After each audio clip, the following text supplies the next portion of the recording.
The Monmouthshire Merlin, on the 29th of June 1850, gave an account by commercial traveler John Cameron. Quote, "It was a beautiful day, and we spent it pleasantly on board. The steamer was excessively crowded with passengers, a large number of them being ladies. Every berth was occupied, as well as the seats and sofas. I walked the deck until, I think, about 1 o'clock in the morning, when I went to my berth on one of the sofas in the saloon. The weather was then fine, and indeed, it could not be said to be dark during the whole night."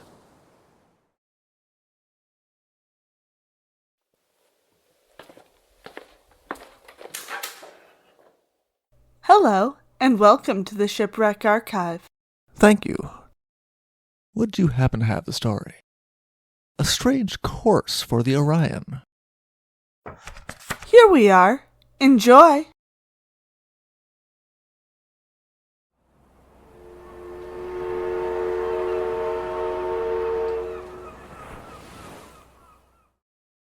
The Orion was not a particularly old vessel. The 898-ton iron-hulled Sidewheel steamship had been built in Greenock in 1847. She had been built for J. and G. Burns for their shipping service between Liverpool and Glasgow, a popular route, and the Orion was a popular vessel for both passengers and cargo. This popularity meant that even though she had accommodations for 108 cabin passengers, she frequently had many more than that. John Cameron experienced this when, as a cabin passenger, he was reduced to sleeping on one of the sofas in the saloon for the night. It was a discomfort that passengers were willing to endure in order to travel on what was considered to be a reliable and safe coastal vessel. Reverend J. Clark, who was also on board the Orion for her final voyage, had been disappointed with how small the cabin he was assigned was, and had requested to the steward that he be assigned something different. He was told that many had been forced to go without, and that he should be content. Even with this inconvenience, Reverend Clark was full of praise for the beauty and size of the Orion. With such overcrowding reported in the cabin area, it makes it difficult to determine exactly how many passengers she carried on any given voyage, especially since she also carried steerage passengers. Even the ship owners were not able to say for certain, taking into account the number of last-minute arrivals who would purchase their tickets directly on the ship. The final estimation of passengers was that there was at least 173 on board. The crew was estimated to number about 30 or 40 people under the command of Captain Henderson. It was a command that he had held for approximately 10 months without incident. During at least part of this time, though, the Orion had not been on her normal route, but had instead been operating out of Havre. The Orion departed Liverpool around 3:30 in the afternoon on the 17th of June 1850, headed to Glasgow. This was half an hour behind schedule, which was the only reason that Reverend Clark had made it on board. He had reached the ship, only to realize that he had left something behind, and had engaged in a mad dash to go retrieve it and return to the ship before it departed. He barely made it, though whether or not that could be called good fortune can be called into question. In spite of the overcrowding, the mood among the passengers was happy and relaxed. The Orion was known for the comfort that she offered her passengers and her beautiful furnishings, and the weather was good enough that many of the passengers enjoyed some time on deck. An unnamed schoolboy of 14 would later note in a letter to his cousin that the female passengers, in particular, were enjoying their time on the deck so much that they remained there late into the night. He and his tutor went to bed at 11:30 in the evening, as they were passing the Isle of Man. Mr. Cameron, the commercial traveler, retired to his sofa in the saloon even later. He estimated that he had not retired until around 1 in the morning, an hour into the watch of John Williams, the second mate of the Orion. At this time, the Orion was traveling at her full speed, taking advantage of the good weather. They were running ahead of schedule.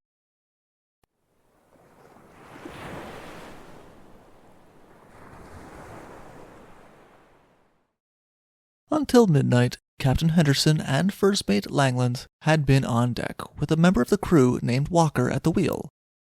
Walker commented that, while he was at the wheel, he had thought that they were unusually close to shore, and that they were still close to shore when he left the wheel. With Second Mate Williams taking his watch, Captain Henderson and Walker headed to bed. Walker did give the interesting information that, from the wheel, the person steering was not able to see over the bow of the ship, as it was too obstructed. There was also no person on watch placed at the bow of the ship. They were instead placed on the paddle boxes on each side of the ship. The person at the wheel was expected to steer by compass and whatever course given by the officer on watch. How useful the compass was up for some debate, since after the ship returned from Ava, the crew observed that there was a larger variance in the ship's compass than before. As the watch changed, Walker commented to George Williams, who was coming on watch and who was the ship's Mersey River pilot, that they were unusually close to land. He, however, did not make this observation to the second mate, who he said did not say anything to him, even when he came over to look at the compass. As Walker handed the wheel over to a member of the crew named Kelly, the ship was traveling north by northwest, a course that should have taken them about 7 miles from the rocks that were known to lie near the shores of Portpatrick. Kelly would say that he had been on the Orion for 20 months, some of that time under the previous captain, and during that time they had never been so close to shore as they were when he took the wheel from Walker. Speaking of the captains that he had served in the past, both on the Orion and on other ships, Kelly did comment that Captain Henderson did spend less time on the deck than any other captain he had served under.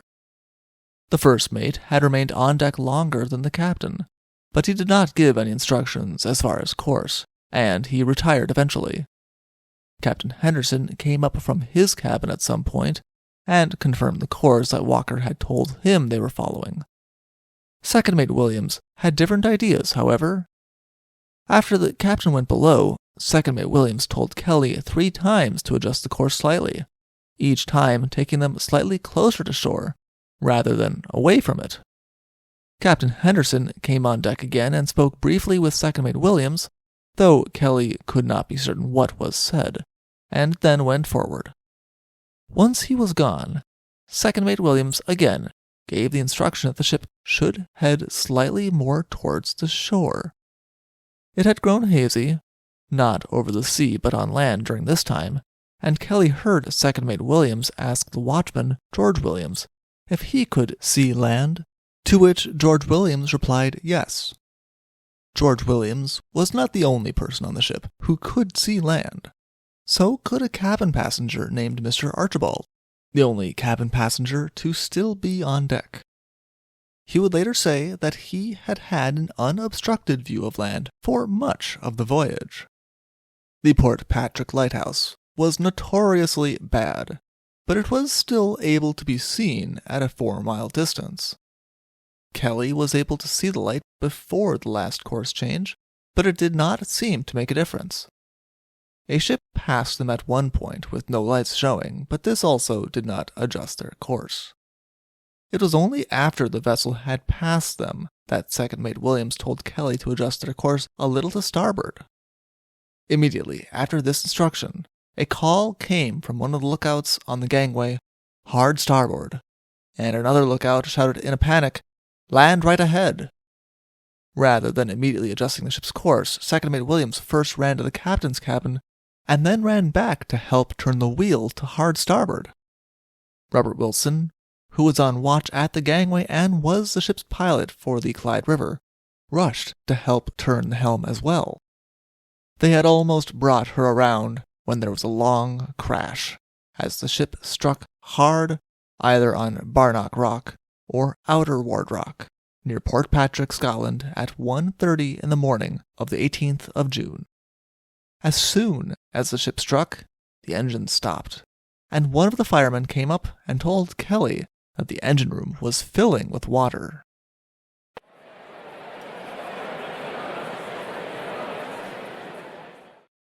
The 14-year-old schoolboy who was traveling home accompanied by his tutor was amazingly not awakened by the horrible sound or shudder that passed through the ship, but was instead awakened by the noise of the gentlemen around him getting up and saying that they had run aground. Even with this information, he said that he had taken the time to get dressed properly because he assumed that on such a fine night there was no danger when his tutor came to find him. The boy did have the time to observe with amusement that his tutor told him that they had gone ashore off the Irish coast, showing a decided lack of geographical understanding in the panic. The tutor had just told the boy to come up onto the deck quickly when the ship settled, and water came pouring through an open portal. This was all that it took to have both of them running to the deck, joined by several other passengers still in their nightclothes. Once on the chaotic deck full of panicking people, the tutor ran away, leaving his charge to hang on to the binnacle as the ship began to tip. Mr. Cameron, the commercial traveler, was also fast asleep when the ship struck. He was disoriented enough that he lay there for a minute trying to determine what it meant that the ship struck, since she was not supposed to stop until Greenock, until a few of the men around him got up and rushed on deck without their coats on, and it goaded him into action as well. On deck, Cameron found that the boats were being lowered already, with almost all of the passengers crowding around the starboard side of the ship, since that side was closest to land. Deciding he had no chance of getting on a boat there, Cameron headed to the larboard side, where it was mostly the crew launching boats, seemingly for their own use. He joined in helping to launch one of these boats and was one of the few passengers to get into it. Reverend Clark had a particularly rude awakening. He had only just awakened from the feeling of the ship running aground when he looked over the edge of his berth, which was an upper one, and found that his clothing and boots were floating in water. When he came down from his berth, he found that he was knee-deep in water.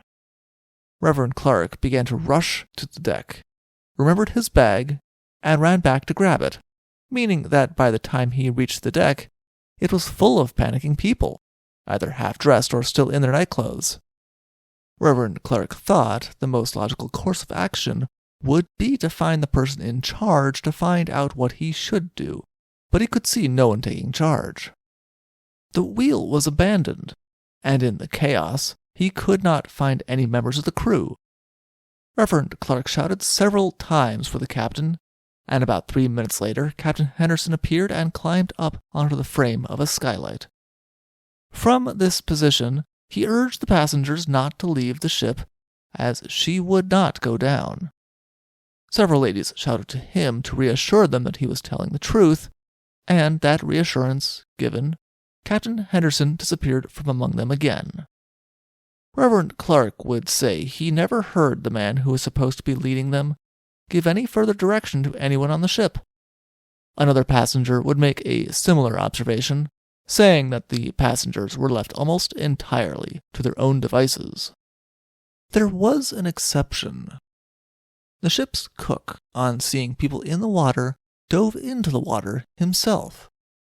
He was a very good swimmer, and he took it upon himself to push spars and boxes from the ship to the people who were clearly in distress. He was one of the first people to reach the shore. He had been right to be confident in his ability to swim.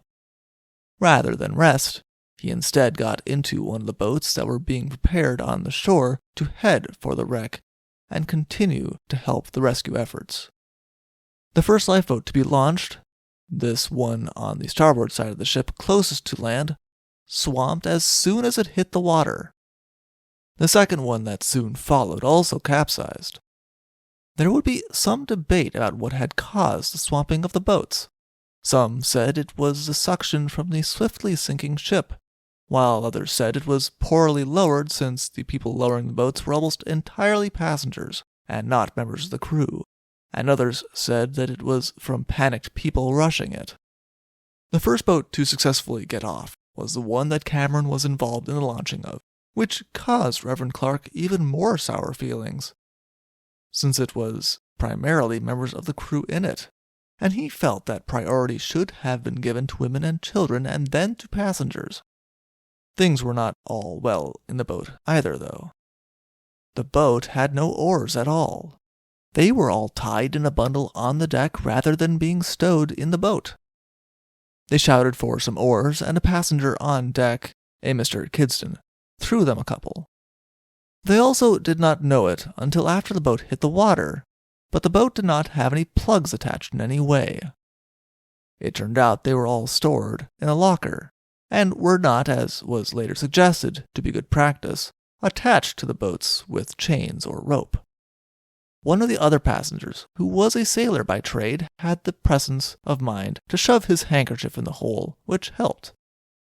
Not a single lifeboat that was launched from the sinking Orion had a plug or a complete complement of oars.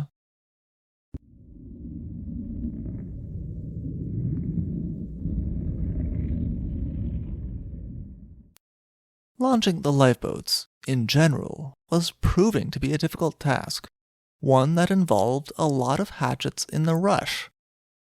They had stiff covers that were placed on them, as well as belts holding them, and the bows of the boats were held with ring bolts that had to be unscrewed to launch the boats. Almost all of these changes to the lifeboats were made by Captain Henderson and his first mate, and would come under scrutiny for having made it almost impossible to rapidly launch the boats. It was also found that there had been only 2 times since Captain Henderson had taken command that anyone could remember the lifeboats being launched. On both occasions, it was to clean them and had nothing to do with practicing launching them quickly, as they would have to do in an emergency situation. Mr. Kidston, who had thrown the oars to the boat that Mr. Cameron was in, had found Captain Henderson and told him that he should do something to reassure the passengers, to which Captain Henderson replied that he had tried, but that it had been no use, that the ship was not going to sink. Kidston believed him for a short while, but after finding that she was sinking very quickly, he tried to get into a boat himself. He had fallen in the water instead and swum for shore.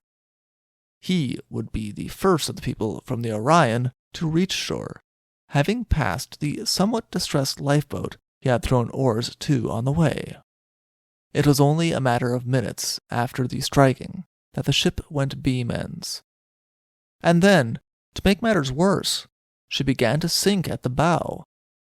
As her bow slipped below the water, sparks showered from her smokestack until the boilers finally exploded. The explosion made some of the passengers determine that the ship was now going to go up in flames on top of everything else, and they jumped into the water. Among their number was the 14-year-old schoolboy. He would later learn that his tutor, whom he had been separated from, had ended up in the ship's rigging, which thankfully remained above water. Though they were only a quarter of a mile from shore, those who had succeeded in launching lifeboats said that they had not reached the shore before the Orion sank behind them, leaving only part of her mast and smokestack above water. In Portpatrick, the disaster that had struck was quickly observed, and fishermen began to launch their boats to come and help. Among those who were clinging to wreckage and were pulled out of the water were Reverend Clark and the 14-year-old schoolboy. The boy's tutor, in the rigging, proved to be the last person to leave the wrecked Orion. Unfortunately, some of the people that the boats found were past saving. Some of them had been lost when boats had capsized, and others had been lost when they had fallen into the water when the ship had sunk. At least one young woman was pulled into the boat still breathing, but on reaching shore, she succumbed to her ordeal. In total, the number of people lost was estimated to be between 50 or 60. Once on shore, all of the survivors met with as much kindness as possible from the local population. They were housed, fed warm meals, and clothing was found for them, until the people of Portpatrick were able to wave down the Fenella, which took them free of charge to Troon, where they could get a train. Among those saved were Captain Henderson, First Mate Langlands, and Second Mate Williams. It would not be long before they would face trial for neglect of duty and culpable homicide. it was found that even if the ship had not struck the rocks, on the course that she was on, it would have only been a matter of moments before she had struck land instead. There was also the question of how the lifeboats had been stored, and what use lifeboats were if they were stored in such a way as to be unusable when needed. First Mate Langlands was quickly dismissed from the case. He had not been on watch at the time of the accident and was a subordinate of Captain Henderson, so he did not have any responsibility. Captain Henderson, however, was found guilty due to not having made a clear course for Second Mate Williams to follow, and for not leaving instructions for Second Mate Williams not to change the ship's course without speaking to him first. Captain Henderson was sentenced to 18 months imprisonment. Second Mate Williams' sentence was harsher. The courts found him guilty of having ignored all of the signs of danger, even when all of the people on watch had been alarmed. He was sentenced to 7 years' transportation. It was a sentence that Second Mate Williams seems to have accepted, though he pleaded not guilty during the trial. He seemed to feel the burden of the decisions that he had made after the trial. Captain Henderson was far less graceful in his defeat, and he disgusted the newspapermen who came to see him after the sentence with how little he admitted any wrongdoing or accepted any responsibility. For those who had lost friends or family on the Orion, there would be no apology from Captain Henderson. For more information, please see Reports of Cases before the High Court and Circuit Courts of the Justiciary in Scotland by John Shaw, published in 1853, or see our other sources in the description below. Thank you for listening. Thank you for visiting the Shipwreck Archives. See you soon.